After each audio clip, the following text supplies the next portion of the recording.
everyone, welcome back to Open Devs. Hope you are all doing well. And I'm here. And मैंने बहुत सारी confusion देख रहा हूँ going around like about communication in React app. Basically कैसे हम parent से child communicate करें या child to parent या sibling to sibling या फिर random relatives के बीच में. So I thought let's create a quick video and just go over this topic and clear it once for all. So let's get started. So first thing that we are going to see is this parent to child, right? So we'll have a parent and there can be multiple child, जितने भी चाहे उतना हो सकता है and हम लोग इस parent से कोई data pass करेंगे to that child. Okay, so I already have a very simple app where I have this quantity. Okay, if I click on this button edit quantity, यहाँ पे मैं कुछ भी number enter कर दूँ, save पे click करूँ and it changes. Okay, quantity 10. तो बेसिकली अगर मैं यहाँ कोड में देखूँ so we have our entry point of the app JS, right. Actually entry point is index.js but first component is app.js. So this is our parent, right? And then we have this input model that we are using inside app.js. Okay, so this is our child. Okay, so if I go to input model, तो ये सब जो code लिखा हुआ है अभी के लिए इसको let's just ignore it. Okay, इसका कोई रेलेवेंस नहीं है इन कॉन्टेक्स्ट ऑफ जो हम लोग बात करना चाहते हैं उसके ऊपर, राइट. हम लोग अपने यूज़ केस पे आते हैं. You are seeing this H1 tag, right. हो सकता है कि कुछ इस तरीके का यूज़ केस है कि मैं app.js से वो H1 टैग का वैल्यू पास करना चाहता हूँ. ओके, तो this is also a parent to child communication, right. तो उसके लिए कैसे करेंगे, लेट्स सी. तो फर्स्ट ऑफ ऑल यहाँ जो इनपुट मॉडल है वहाँ पे मैं क्या मेंशन कर दूंगा, model title. Let's name the prop model title. ये एक स्ट्रिंग होगा. ये स्ट्रिंग मैं यहाँ से ही उठा लेता हूँ, इसको कॉपी कर लेता हूँ and I will just pass it. Okay, तो ये तो हो गया, मैंने प्रॉप्स इस कंपोनेंट के को पास कर दिया है मॉडल टाइटल नाम का and the value is added quantity here. Okay, तो ये एक प्रॉप हो गया. अब इसको यूज़ कैसे करना होगा, तो we already are accepting props in this input model component. तो हम लोग सिंपली यहाँ पे आके क्या करेंगे, प्रॉप्स डॉट, यहाँ app.js में आएंगे, इसको कॉपी कर लिया, model title. Okay, I will just save it, will come back to the app, refresh कर लेता हूँ and it stays the same. Okay, if I come over here and change edit quantity from here, edit quantity here from app. Okay, I'll write something like this so that we have an indication कि हाँ something changed. When I come back, so जैसा कि यहाँ पे दिख रहा है कि edit quantity here from app. Okay, तो ये तो हो गया वेरी सिंपल सा हमारा पेरेंट टू चाइल्ड कम्युनिकेशन. तो हमने क्या किया, हमने एक प्रॉप में we are in this child component input model, in the props we are accepting a model title. Okay, model title props हम लोग accept कर रहे हैं जो कि एक string है, और फिर हम यहाँ app.js जो कि parent है वहाँ से model title हम लोग का वैल्यू असाइन करके भेज रहे हैं टू इनपुट मॉडल, और जो वैल्यू है वो है edit quantity here from app. Okay, तो ये तो हो गया हमारा वेरी बेसिक सा parent to child communication, right. अब बात करते हैं हम लोग चाइल्ड टू पेरेंट कम्युनिकेशन की.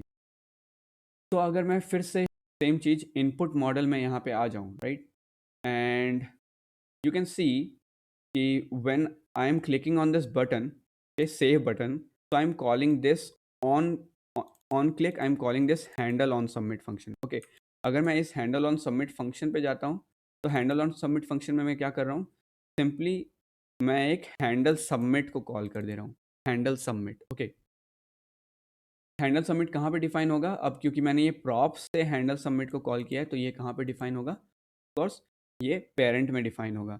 तो यहाँ हैंडल सबमिट जैसा कि हम देख रहे हैं यहाँ पे इनपुट मॉडल में ये प्रॉप है हैंडल सबमिट, और इसको मैंने एक फंक्शन असाइन किया हुआ है यहाँ पे, वो है हैंडल ऑन सबमिट. और फिर हैंडल ऑन सबमिट में I M simply getting that value जो कि मैंने यहाँ से जैसे कि आप देख रहे हो क्वांटिटी रेफ डॉट करेंट डॉट वैल्यू से पास किया था. I am getting that value and I am just setting the state, use state में जो हमें मिल रहा है उस स्टेट को मैं के बराबर कर दे रहा हूँ। तो this is essentially child to parent communication. Okay, simply अगर मुझे चाइल्ड टू पेरेंट कम्युनिकेशन करना है तो in React JS you will be using function इसके लिए। ओके, तो for child to parent communication you will be using functions. इस case में पेरेंट टू चाइल्ड में we were using props. Okay, and child to parent के case में we will be using functions. Okay, तो एक बार इसको in action देख लेते हैं। सो लेट्स से अभी के लिए मैं ये हैंडल सबमिट जो यहाँ पे लिखा हुआ है, अभी के लिए जो हमारे यहाँ button on click handle on submit है, इसमें मैं ये प्रॉप को कमेंट आउट कर देता हूँ। ओके, एंड को भी कमेंट आउट कर देते हैं for now. What I will do is simply just print the value here, okay, in console. so get this, back to the app, खोल लेते हैं।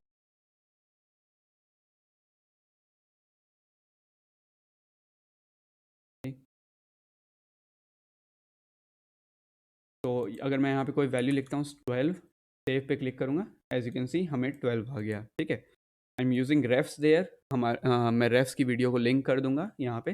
बट अभी मुझे जो वैल्यू मैंने वहाँ पे एंटर की थी वो मिल रही है, राइट। तो now what I will do is simply bring those these two functions back, जो कि मैं प्रॉप में पास कर रहा हूँ।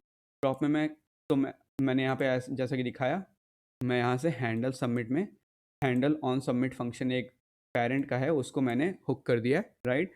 तो जैसे ही हैंडल सबमिट चाइल्ड यहाँ पे से जैसे ही ये हैंडल सबमिट फंक्शन को कॉल करेगा, राइट, तो ये फंक्शन कॉल हो जाएगा पेरेंट का हैंडल ऑन सबमिट फंक्शन, और यहाँ पे हमें वैल्यू मिल जाएगा। सो अभी के लिए क्या करता हूँ, मैं कमेंट आउट करता हूँ and let's see that value here. Okay, ये हो गया। एंड मैं ये हैंडल क्लोज, असल में वो मॉडल को क्लोज कर दें, जैसे ही मैं सेव दबा रहा हूँ तो मैं उस मॉडल को क्लोज कर दे रहा हूँ। तो उसके लिए हम लोग हैंडल क्लोज यूज़ कर रहे हैं, but I will just for now comment it out. Save किया, again I will come over here, refresh the app, edit quantity, यहाँ पे 12 क्वांटिटी मान लो फिर से मैंने लिखी, सेव पे क्लिक किया, और जैसा कि हमें यहाँ दिख रहा है app.js में नाउ हम लोग को प्रिंट दिख रहा है 12। ओके, तो यहाँ पे तो हमने console log नहीं लगाया था, राइट। तो बेसिकली हमारा app.js में console log वो वैल्यू हो गया, बिकॉज हमने ये हैंडल सबमिट जो एक प्रॉप है उसको ये असाइन किया हुआ है handle on submit, and handle submit को हम लोग चाइल्ड से कॉल कर दे रहे हैं। So this is the way we are sending the data from the child to the parent using functions. Okay, अब इसको भी वापस ले आते हैं, एंड फाइनली हम लोग का यहाँ पे इस कोड को भी वापस ले आते हैं, सेव करूँगा तो refresh it again, edit quantity, let's say time 15, save किया और हमारा यहाँ पे क्वांटिटी 15 हो गया। Quantity is basically a state in the parent, quantity is a state in the parent जिसका डिफ़ॉल्ट वैल्यू 0 है। ओके, तो हमारा यहाँ पे सेट क्वांटिटी से क्वांटिटी चेंज हो जा रहा है। तो this is how I am passing a data from a child which is this input model to the parent which is app.js using function। okay? तो ये भी हो गया हमारा एक very easy use case, right. तो अब हम लोग देखते हैं कि कैसे हम लोग सिबलिंग्स में कम्युनिकेशन कर सकते हैं। तो basically we have a parent, we will have let's say two child of that parent, and we want some kind of communication of data between those two children। okay, so maybe one children can send some data back to the other children and vice versa, right। तो इस case में हमें क्या करना पड़ेगा, will have to create some state in this parent. Okay, हमें यहाँ parent में वो स्टेट रखने होंगे, एंड लेट्स से कि ये वाला चाइल्ड को डेटा सेंड करना है टू द अदर चाइल्ड। तो what it will do is कि ये चाइल्ड उस पेरेंट का स्टेट को चेंज करेगा, okay, using some kind of function, as you know कि हाँ चाइल्ड टू पेरेंट कम्युनिकेशन के लिए will have to use functions. तो the child will change the data in parent using some functions, okay, and then क्योंकि वो state change हुआ and that will be passed down to this child as a prop.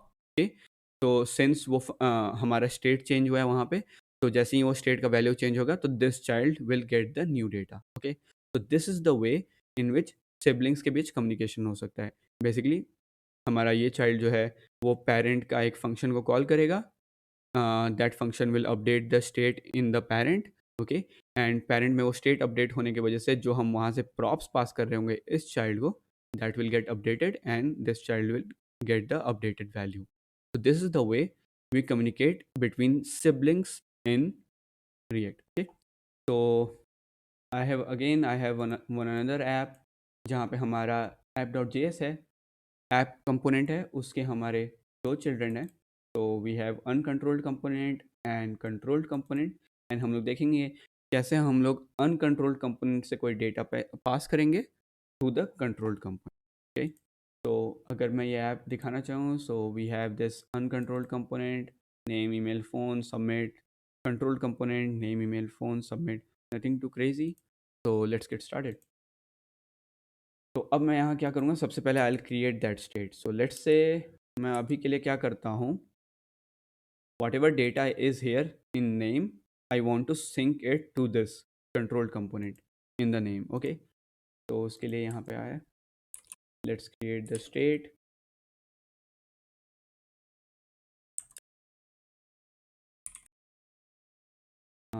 React से import कर लेता हूँ मैं ये state. cool. Now I'll pass this down to the uncontrolled component. तो बेसिकली जैसा कि मैंने यहाँ पे बताया उस डायग्राम के थ्रू, तो अगर ये चाइल्ड है हमारा uncontrolled component, so it will be calling a function of the parent to update some kind of state, और वो state we will pass down as a prop to the other children. Okay, तो controlled component को I pass as, sorry, name, और let's call it default name, I guess better होगा, default name. And तो name pass कर दूंगा, so our prop will be called default name in the control component. And यहाँ पे हमें क्या pass करना होगा, we'll have to pass this set name function to it. Okay, तो change default name and I just pass the set name function to it. Okay, now uncontrolled component में जाते हैं. तो यहाँ पे हमें अब प्रॉप्स मिल रहे हैं, पहले कोई प्रॉप्स नहीं था. तो हैंडल सबमिट में सिंपली मैं ये जो कंसोल लॉग कर रहा हूँ, so I just call props dot change default name and name dot current dot value को पास कर दूँगा. ओके, तो ये तो हो गया एक पार्ट. व्हाट वी डिड, हमने एक सिंपल सा चेंज डिफ़ॉल्ट नेम करके एक प्रॉप बनाया है which is accepting a function. Okay, set name, और सेट नेम यूज स्टेट में आप जानते हो, like we use the second part of the use state का return to change the state. तो इसकी वैल्यू चेंज होगी. एंड नाउ, तो वो हमने यहाँ पे हुकअप कर दिया है, so we are getting it in the props and we are calling the function change default name, name ref dot current dot value. And now यहाँ कंट्रोल कंपोनेंट के केस में I am sending it as a prop. Okay, तो I come over here again. यहाँ पे भी हमें पहले कोई प्रॉप नहीं मिल रहा था, बट अब मिल रहे हैं प्रॉप्स हमें. तो सिंपली विल से यहाँ पे वैल्यू विल बी नेम और props dot default name. Okay, तो सेव कर देंगे, इसको भी सेव कर देते हैं. तो now I will come back to the app. यहाँ पे कुछ भी नाम लिख लेते हैं, Mihir.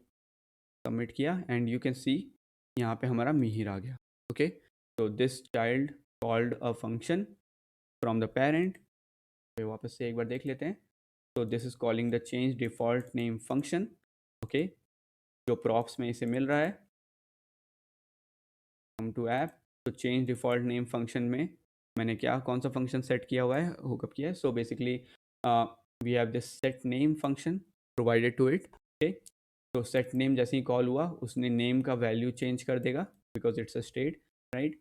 And that state I am passing down to controlled component as a prop. तो प्रॉप का नाम क्या है? Default name. And control component के अंदर आई सिंपली सेड नेम और props dot default name. Okay, so that was our sibling communication. Now this is the most complex one, I guess. So basically relatives. Okay, हमें relatives में communicate करना है. So we have a parent, we have like 3 children of that parent. One of the children has a grandchild. Okay, uh, from this grandchild I want to communicate to one uh, great grandchild great grandchild, sorry, um, of the parent in some other child, right? So जैसा कि ये diagram से दिख रहा है, so I want to communicate to this. So basically यहाँ पे हम लोग यूज़ करेंगे, आपने ये कॉन्सेप्ट सुना होगा कॉन्टेक्स्ट API का. Okay, so what we will do is basically we will be creating a context और उस कॉन्टेक्स्ट के so we'll be creating a context here और उस कॉन्टेक्स्ट के प्रोवाइडर से विल रैप द पेरेंट. तो लेट्स से कि हाँ ये हमारा प्रोवाइडर है, प्रोवाइडर. ओके, तो उससे हम लोग ऐप डॉट JS को रैप या कर देंगे, या फिर it can be any kind of parent. हो सकता है ये मच डाउन द लाइन है, कोई एक पेरेंट है, तो जो भी होगा उसको हम लोग रैप कर देंगे. जो भी कॉमन पेरेंट है इन दोनों, कॉमन ट्री में पेरेंट है इन दोनों कंपोनेंट्स के लिए. ओके, इन दोनों रिलेटिव्स के लिए. Okay, and then we will be using the consumer in these component to consume that value.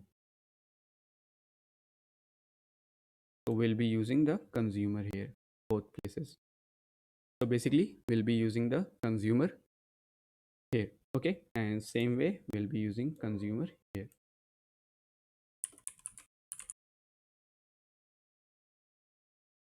Okay, so मैं कॉन्टेक्स्ट API की वीडियो भी इस वीडियो के साथ लिंक कर दूंगा. You can go over there, see कि कैसे कॉन्टेक्स्ट क्रिएट किया जाता है, कैसे कॉन्टेक्स्ट को कंज्यूम किया जाता है, and it has all the details. So I don't want to repeat the same concept in this video, so you can go over there and please check it out.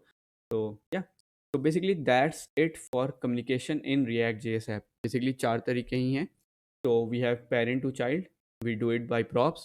We have child to parent, we do it through functions. Okay, we have siblings. So siblings के case में क्या होगा कि we'll keep a state in this parent. Okay, parent में हम लोग एक state बना के रखेंगे. तो अगर मैं इस चाइल्ड से कम्युनिकेट करना चाहता हूँ to this child, so this child will call the function. Okay, तो ये फंक्शन को कॉल करेगा, फंक्शंस को कॉल करेगा to update that state, and then वो state will be pass down to this child as a props. Okay, तो ये हो गया हमारा सिबलिंग का communication. And then lastly we have like if there is a much higher hierarchy tree and all that, and relatives हैं. Basically in React app everything is relative. Every component is a relative, right? Because at the root sits the app JS or whatever your main component is, root component is. So सबको ही उसके relative ही हैं. So every component is a relative of the other component in some way. तो अगर relatives के बीच में communication करना है and it's deep down the tree and all, तो you will be using context API. Okay, तो वो उसका प्रोवाइडर से will just wrap the common parent. Okay, will just wrap this parent, and then wherever we want to use it we'll use the consumers to consume that value. So yeah, this is it for our communication in React.js app. If you want to learn React in a very structured manner, so do check out our website, OpenDevs. Here we have React.js course in a very structured manner, and you can even solve quizzes, you can solve practice problems, you can code in this platform only and get the results. So yeah, do check it out. And thank you everyone. Have a good one. Thank you.